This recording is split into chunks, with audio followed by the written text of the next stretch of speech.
भूगोल पढ़ने जा रहे हैं। अध्याय 5 पृथ्वी के प्रमुख परिमंडल। जैसे कि आप पहले अध्याय में पढ़ चुके हैं कि पृथ्वी एकमात्र ऐसा ग्रह है जहाँ जीवन है। मानव यहाँ जीवित रह सकता है क्योंकि जीवन के लिए आवश्यक तत्व भूमि, जल तथा हवा पृथ्वी पर मौजूद हैं।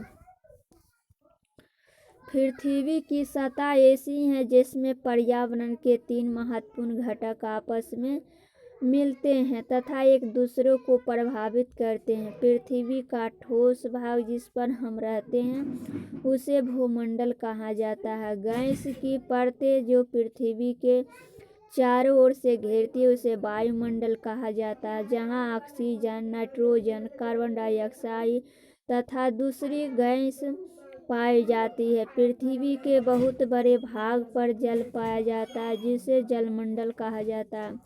जलमंडल में जल की सभी अवस्थाएं जैसे बर्फ, जल एवं जलवाष्प सम्मिलित हैं।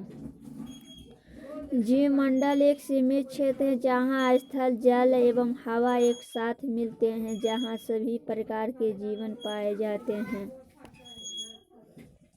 भूमंडल। पृथ्वी के ठोस भाग को भूमंडल कहा जाता है। यह भूपटपट्टी की चट्टानों तथा मिट्टी की पतली परतों का बना होता है जिसमें जीवों के लिए पोषक तत्व पाए जाते हैं। पृथ्वी की सतह को 2 मुख्य भागों में बांटा जा सकता है। बड़े स्थलीय भूभागों को महाद्वीपों के नाम से जाना जाता है तथा बड़े जलाशयों को महासागरीय बेसिन के नाम से जाना जाता है। विश्व के सभी महासागर आपस में एक दूसरे से जुड़े हुए हैं। चित्र 5.1 में विश्व के मानचित्र को देखिए। क्या सभी स्थलीय भूभाग एक दूसरे से आपस में जुड़े हुए हैं? समुद्री जल का तल सभी जगह समान होता है। स्थल की ऊंचाई को समुद्र तल से मापा जाता है जिसे शून्य माना जाता है।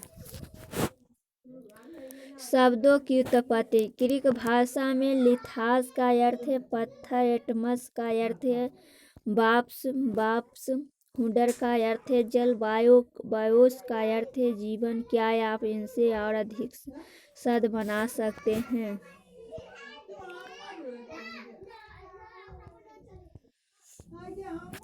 विश्व का सबसे ऊंचा शिखर माउंट एवरेस्ट समुद्र तल से 8,848 मीटर ऊंचा है। विश्व का सबसे गहरा भाग प्रशांत महासागर का मैरियाना गर्त है जिसकी गहराई 1122 मीटर है। क्या आपने कभी कल्पना की है कि समुद्र की गहराई पृथ्वी के सबसे ऊंचे भाग से इतनी अधिक भी हो सकती है?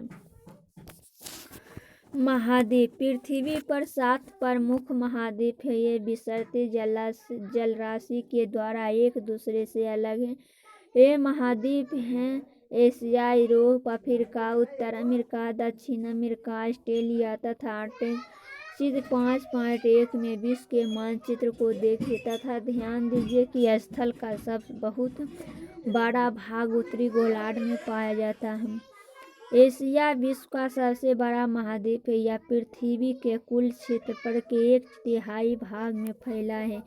यह महाद्वीप पूर्वी गोलार्ध में स्थित है। कर्क रेखा इस महाद्वीप से होकर गुजरती है। एशिया के पश्चिम में उराल पर्वत है जो इसे यूरोप से अलग करता है। यूरोप एवं एशिया के संयुक्त भूभाग को एशिया यूरोप प्लस एशिया का यूरोप। एशिया से बहुत छोटा यह महाद्वीप एशिया के पश्चिम में स्थित है। आर्कटिक वृत्त इससे होकर गुजरता है। यह 3 तरफ से जल से घिरा है। विश्व के मानचित्र को देखिए एवं इसकी स्थिति का पता लगाइए। अफ्रीका। एशिया के बाद विश्व का दूसरा सबसे बड़ा महाद्वीप है। विषुवत वृत्त या 0 डिग्री अक्षांश इस महाद्वीप के लगभग मध्य भाग से होकर गुजरती है। अफ्रीका का बहुत बड़ा भाग उत्तरी गोलार्ध में स्थित है। चित्र 5.1 को देखिए। आप पाएंगे कि यही एक ऐसा महाद्वीप है जिससे होकर कर्क, विषुवत तथा मकर तीनों रेखाएं गुजरती हैं।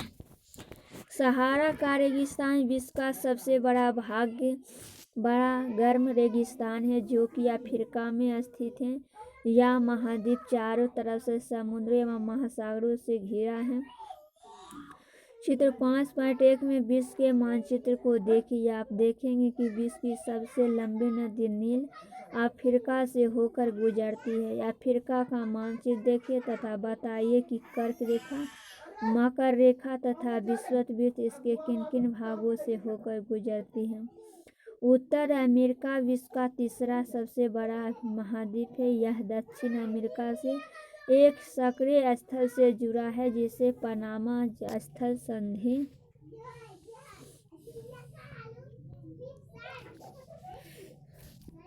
क्या आप जानते हैं न्यूजीलैंड के एडमंड हिलेरी तथा भारत के तेंजिंग नोर्गे शेरपा 29 मई 1953 को पृथ्वी के सबसे ऊंचे शिखर माउंट एवरेस्ट पर चढ़ने वाले पहले व्यक्ति थे। जापान की जुको तेबोई विश्व की पहली महिला थी जिसने 16 मई 1975 को एवरेस्ट पर कदम रखा। बिछेंद्री पाल भारत की पहली महिला जिसने 23 मई 1984 को एवरेस्ट पर अपना कदम रखा।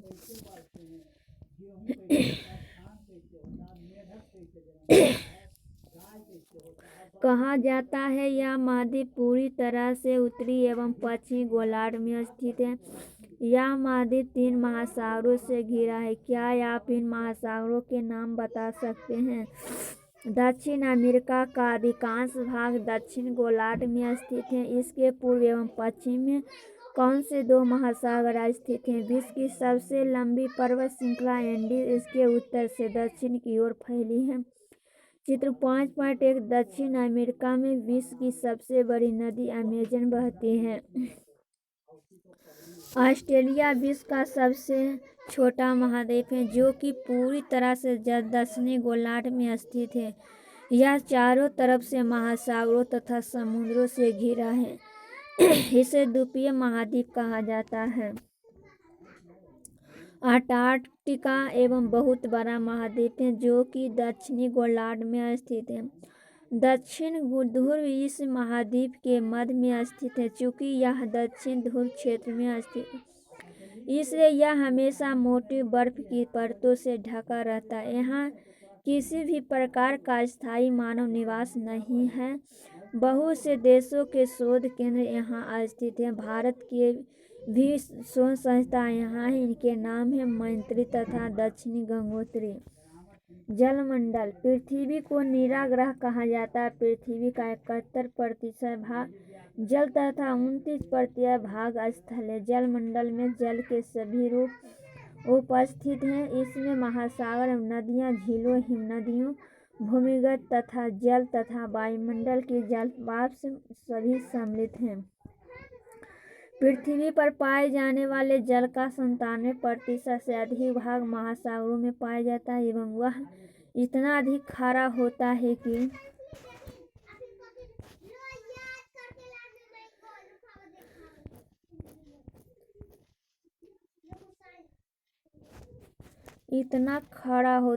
कि मानव के उपयोग में नहीं आ सकता है।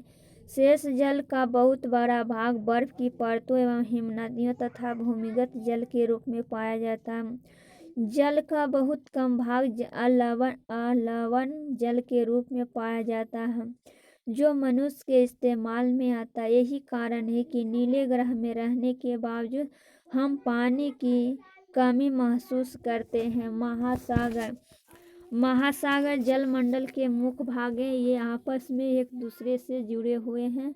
महासागरीय जल हमेशा गतिशील रहता है। तरंगे, ज्वार भाटा तथा महासागरीय धाराएं। महासागरीय जल की 3 मुख्य गतियां हैं।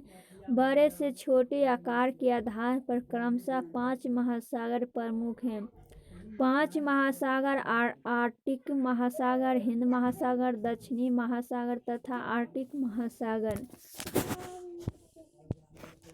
प्रशांत महासागर सबसे बड़ा महासागर यह पृथ्वी के 1/3 भाग पर फैला है। पृथ्वी का सबसे गहरा भाग मैरियाना गर्त प्रशांत महासागर में ही स्थित है।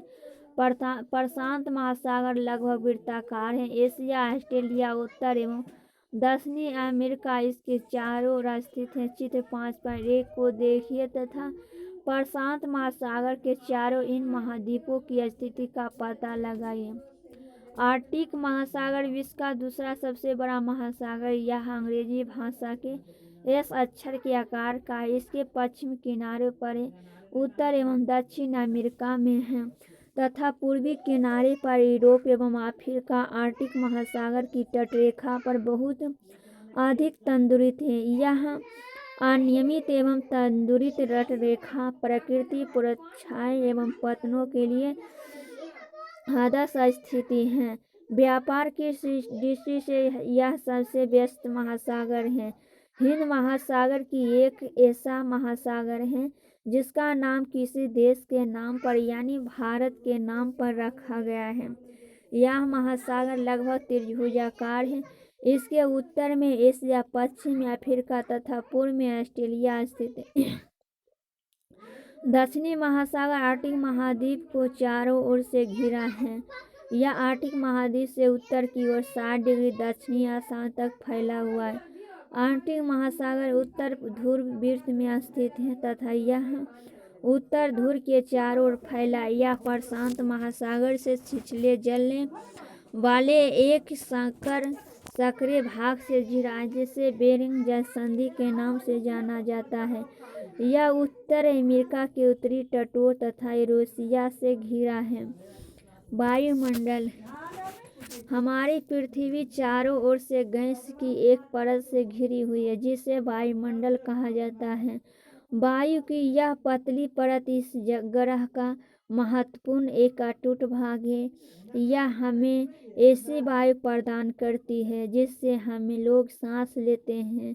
यह वायुमंडल हम लोगों को सूर्य की कुछ हानिकारक किरणों से बचाता है।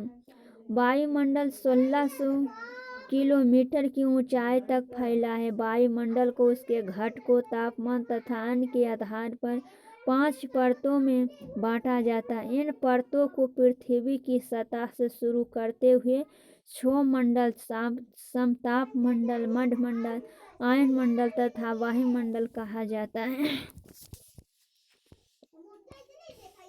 वायुमंडल मुख्यतः ऑक्सीजन एवं नाइट्रोजन का बना है जो कि साफ तथा शुष्क हवा का 99% भाग है। आयतन के अनुसार नाइट्रोजन 78%, ऑक्सीजन 21% तथा दूसरी गैस जैसे कार्बन डाइऑक्साइड, आर्गन इत्यादि की मात्र 1%। ऑक्सीजन सांस लेने के लिए आवश्यक है जबकि नाइट्रोजन प्राणियों की वृद्धि के लिए आवश्यक है। कार्बन डाइऑक्साइड यद्यपि बहुत कम मात्रा में है लेकिन यह पृथ्वी के द्वारा छोड़ी गई ऊष्मा को अवशोषित करती है जिससे पृथ्वी गर्म रहती है। यह पौधे की वृद्धि के लिए आवश्यक है। ऊंचाई के साथ वायुमंडल के घनत्व में भिन्नता आती है। यह घनत्व समुद्री तल पर सबसे अधिक होता है तथा जैसे जैसे हम ऊपर की ओर जाते हैं यह तेजी के साथ घटता जाता है। आप जानते हैं कि पहाड़ों पर पर्वतारोहियों को हवा के घनत्व में कमी होने के कारण सांस लेने में कठिनाई होती है। ऊंचाई पर सांस लेने के लिए उन्हें अपने साथ ऑक्सीजन सिलेंडर लेकर जाना पड़ता है। जैसे जैसे हम ऊपर की ओर जाते हैं तापमान भी घटता जाता है। वायुमंडल पृथ्वी पर दबाव डालता है। यह एक स्थान से दूसरे स्थान पर अलग अलग होता है। कुछ क्षेत्रों में हमें अधिक दाब महसूस होता है जबकि कुछ क्षेत्रों में कम। वायु उच्च दाब से निम्न दाब की ओर बहती है। गतिशील वायु को पवन कहा जाता है। जीवमंडल स्थल, जल तथा समुद्र हवा के बीच का एक सीमित भाग है। यह वह भाग है जहाँ जीवन मौजूद है।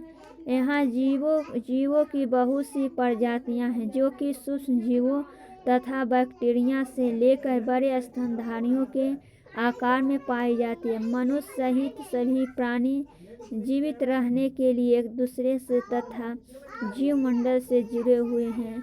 जीवमंडल के प्राणियों को मुख्यतः दो भागों जंतु जगत एवं पादप जगत में विभक्त किया जा सकता है। पृथ्वी के ये तीनों परिमंडल आपस में पारस्परिक क्रिया करते हैं तथा एक दूसरे के किसी न किसी रूप में प्रभावित करते हैं। उदाहरण के लिए लकड़ी तथा खेती के लिए वनों को काटा जाए तो इससे ढलुआ भाग पर मिट्टी का कटाव तेजी से होने लगता है।